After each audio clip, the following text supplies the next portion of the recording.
सासु बहूजी के भइल लालनवा त हम जब निकासन में।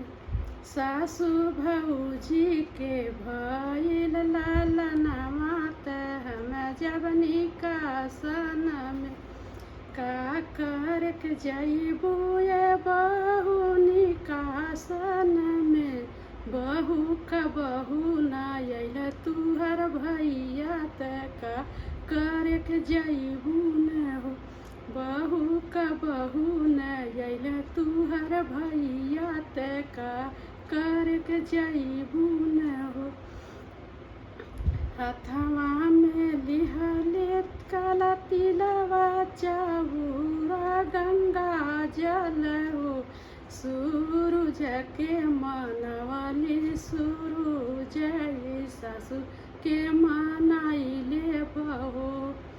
सूरज ही सासु के मनाइले बहो। सासु त गइली मानी त लेबू कहेली हो। बहू लेबू तू ही नारी खवा त घाते के गुजहवा पैसवा त चली जा तू ही निकासन में।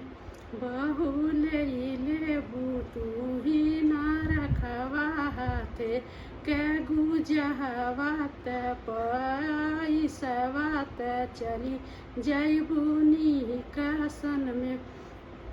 लिहली नारी खवा हाथ का गुजहवा पैसवा न हो। हम गइली है नाई हरवा त दिहली नेवतवा न हो।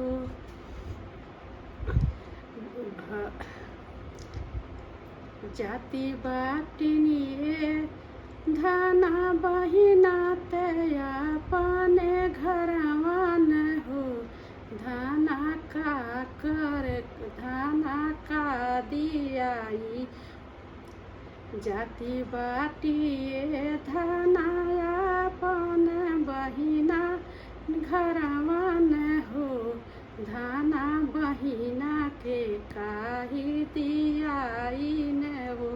धना बहिना के काही दियाई न हो।